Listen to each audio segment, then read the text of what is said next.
జిల్లాలో ఈరోజే కాదు, ఎన్నికల సమయంలోనే కాదు, గత 5-6 మాసాల నుంచి కూడా ఎన్నికల నోటిఫికేషన్ రాక మునుపు నుంచి కూడా ఒక ఎత్తుగడగా ఈరోజు ఈ రాష్ట్రంలో తెలుగుదేశం పార్టీ కానీ, జనసేన, భారతీయ జనతా పార్టీ కూడా ఒక రకంగా కూడా ఎత్తుగడ కూడా ఎన్నికలు అనేది కూడా నిర్వహిస్తున్నాయి.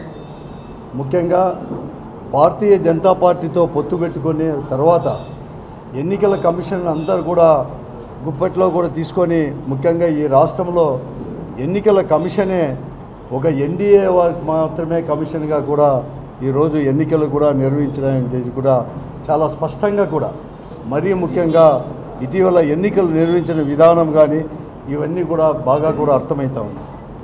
ఈరోజు ఎక్కడైతే ఎన్నికలు మిడిల్ ఆఫ్ ద ఎలక్షన్స్లో అర్ధాంతరంగా కూడా ఈ పోలీస్ ఆఫీసర్లను ఎక్కడైతే ట్రాన్స్ఫర్ చేశారో ఒక ఎత్తుగడ ప్రకారం, అది మరీ ముఖ్యంగా ఈరోజు ఈ కూటమి అనేది కూడా ఏది ఇస్తే దాన్ని కూడా తూచా తప్పకుండా కూడా ఎన్నికల కమిషన్ అనేది కూడా అమలుపరిచిందో, ఎక్కడైతే ట్రాన్స్ఫర్ చేశారో అక్కడే పెద్ద ఎత్తున కూడా ఇటువంటి అరాచక శక్తులన్నీ కూడా విజృంభించి కూడా ఇవన్నీ కూడా జరిగిన విషయం కూడా ఈరోజు రాష్ట్రంలో కంప్లీట్గా అంతా కూడా పరిశీలిస్తే కూడా ప్రతి ఒక్కరికి కూడా అర్థం కూడా అవుతుంది. అలాగే దాంట్లో భాగంగానే ఇక్కడే కాదు, ఉరవకొండలో కూడా ఎన్నికల కమిషన్ ఇచ్చిందని చెప్పేసి అనావకాశం కూడా అనేకం కూడా సృష్టించారు కూడా ఈరోజు కూడా ఆ రోజు ఇచ్చిందని కూడా ఎన్నికల కమిషన్ కూడా వారు ఏం చెప్తే అదే కూడా వినింది. అలాగే ఈ తాడిపిత్రుల్లో కూడా దాదాపుగా కూడా 274 పోలింగ్ బూతులు ఉంటే 136 పోలింగ్ బూతులు వచ్చి ప్రాబ్లమాటిక్ అంటే సమస్యాత్మకలు అని చెప్పేసి గుర్తించినా కూడా ఆ 136 కేంద్రాల్లో కూడా ముందస్తు చర్యలు కానీ అక్కడ చర్యలు కూడా తీసుకోలేదు కాబట్టి ఇంత పెద్ద ఎత్తున కూడా జరిగే విషయం కూడా కళ్ళర్లు కూడా జరిగాయి. మరీ ముఖ్యంగా ఎన్నికల సమయంలో ఈరోజు అక్కడ ఉండే డిఎస్పీని వారందరినీ కూడా ట్రాన్స్ఫర్ చేసిన తర్వాత, ప్రత్యేకంగా నియమించిన తర్వాత, మరీ ఎస్పీని కూడా ట్రాన్స్ఫర్ చేసి ఎస్పీని డిఐజీని ట్రాన్స్ఫర్ చేసి కొత్తగా వచ్చిన తర్వాత ఎస్పీ గారే స్వయంగా కూడా అతని పర్యవేక్షణలోనే తాడిపిత్రి ఎన్నికలు కూడా జరిగిన విషయాన్ని జరిగాయి కూడా అఫిషియల్గా ఆన్ రికార్డు కూడా ఇవన్నీ జరిగాయి. ఎన్నికల రోజే అతని వెహికల్ పైన రాళ్ళు కూడా వేయడం జరిగింది. అలాగే పెద్దారెడ్డి వెహికల్ పైన కూడా రాళ్ళు కూడా వేయడం కూడా జరిగింది. అలాగే పెద్దారెడ్డి కూడా ఎన్నికల రోజు ఎక్కడికి ఏ బూత్ దగ్గర పోయినా ఎక్కడ పోయినా కూడా వెంటనే తెలుగుదేశం పార్టీ అభ్యర్థి ప్రభాకర్ రెడ్డి గారు కానీ ఆయన రావడం కానీ, ఆయన వెనకల ఏఎస్పీ ఇన్ఛార్జ్ డిఎస్పీనో ఇలాంటి ఇన్ఛార్జ్ ఏఎస్పీగా ఉన్న రామకృష్ణ గారు వెంటనే ఆయన రావడం కానీ ఇవన్నీ కూడా జరుగుతుందంటే ఒక ప్రీ ప్లాన్డ్గా అనేది కూడా ఈరోజు తాడిపిత్రుల్లో కూడా ఎన్నికలు కూడా జరిగాయి. అది తర్వాత వారు కూడా పూర్తిగా కూడా వైఫల్యం కూడా చెందారు.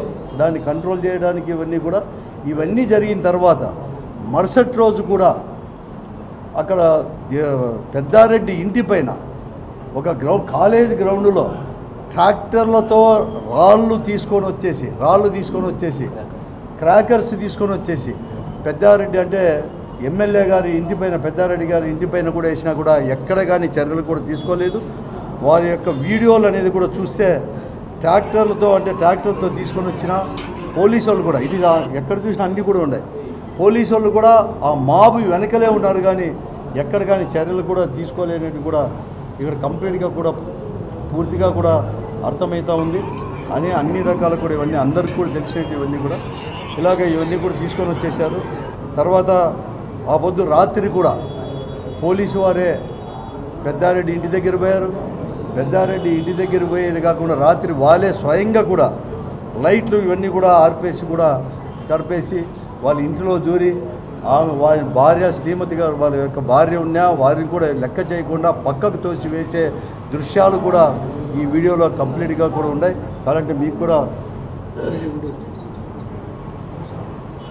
చూపి మీకు కూడా పంపిస్తాను. అవి కూడా దొబ్బేగా లైట్లు అనేది కూడా పైన ఉండే లైట్లన్నీ కూడా కొట్టి లాఠీలతో కొట్టి వారి తర్వాత చితకబాదారు. కాళ్ళతో బూట్లతో కూడా వారందరినీ కూడా కొట్టడం జరిగింది. చాలా విశిష్టత ఎక్కడ కానీ చూడలేదు. మేము కూడా చాలా ఎన్నికలు చూసాం కానీ జరిగినప్పుడు లా అండ్ ఆర్డర్ జరిగినప్పుడు గట్టిగా ఉండాలి, కానీ పోలీసు వాళ్ళు అంత విశిష్టరహితంగా కూడా వాళ్ళని కొట్టడము, మరీ ముఖ్యంగా మళ్ళీ మరుసటి రోజు అరెస్ట్ చేసిన వారిని కూడా ఎక్కడ చూసినా పెట్టి కూడా చాలా కూడా ఈరోజు రెండు వైపులా చేసిన ఇద్దరిని కూడా రెండు వైపులా కూడా చాలా విశిష్టరహితంగా కూడా కొట్టడం కూడా జరిగింది. వీపులు గుడ్డలు విప్పి కూడా కొట్టడం కూడా జరిగింది. ఇవన్నీ కూడా దీనిపైన కూడా ఎంక్వైరీ చేయాల్సిన అవసరం కూడా ఉంది. నిన్నైతే ఎస్పీ గారిదే పూర్తి బాధ్యత కూడా, ఎస్పీ గారిని సస్పెండ్ చేసి ఎంక్వైరీ చేసినా ఇంకా కూడా ఏఎస్పీ రామకృష్ణ గారు కానీ, అలాగే నిన్న ఎవరినైతే అరెస్ట్ చేశారో దాదాపుగా 100-120 మందిని ఉరవకొండలో కోర్టులో కూడా చూపించారు. వారందరినీ కూడా చితగా బాధారు కూడా కావాలంటే కూడా ఈరోజు కూడా వాళ్ళు సబ్ జైల్లో ఉండవచ్చు. కాబట్టి వెంటనే మేము ఎలక్షన్ కమిషన్ కూడా మేము మనవి చేస్తున్నాను. ఇక్కడ జరిగినట్టు వారు కూడా ఒప్పుకున్నట్లు, ఎందుకంటే నిన్న వారు సస్పెండ్ చేసి వెంటనే దాన్ని ఎంక్వైరీ చేయడం అంటే వారు కూడా పూర్తిగా కూడా ఒప్పుకున్నట్లే. కాబట్టి దీనిపైన కూడా తర్వాత అరెస్ట్ చేసిన వారిని విశిష్టరహితంగా కొట్టిన దాన్ని కూడా ఎంక్వైరీ చేసి వారిపైన తగు చర్యలు కూడా తీసుకోవాలని చెప్పేసి కూడా మేము డిమాండ్ కూడా చేస్తున్నాం.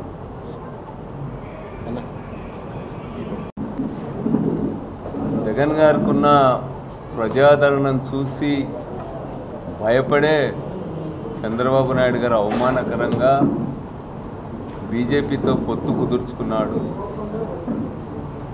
బీజేపీతో పొత్తు కుదిరాక ఎన్నికల కమిషన్ అడ్డు పెట్టుకొని రాష్ట్రంలో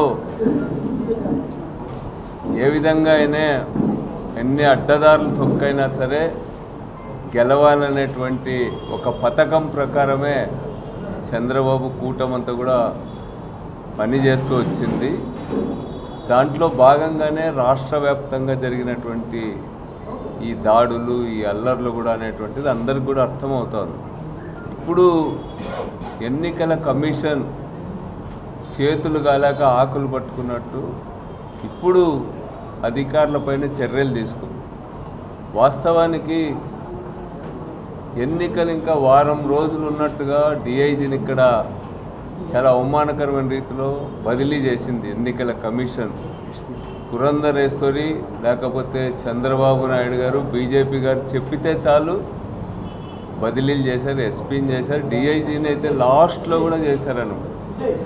ఇప్పుడు కొత్తగా వచ్చినటువంటి అధికారులు కూడా బీజేపీ వాళ్ళు, చంద్రబాబు కూటమి చెప్పినటువంటి వాళ్ళనే అధికారులుగా కూడా ఎవరిని నియమించాలనేటువంటి కూడా వాళ్ళ లిస్టులు రాసి పంపించినారు. ఈరోజు ఎన్నికల కమిషన్ బాధ్యత వహించాలి. ఈ ఘటనలకు అన్నింటికీ కూడా ఉన్నట్టుండి అత్యంత సమస్యాత్మకమైనటువంటి నియోజకవర్గాల్లో, సమస్యాత్మకమైనటువంటి జిల్లాలలో ఏమాత్రం అవగాహన లేకుండా ఆ ప్రాంతాలపైన ఏమాత్రం పట్టు లేనటువంటి అధికారులను ఉన్నట్టుగా నియమించిన ఫలితం కూడా ఈరోజు ఈ దాడులన్నింటికీ కూడా కారణం.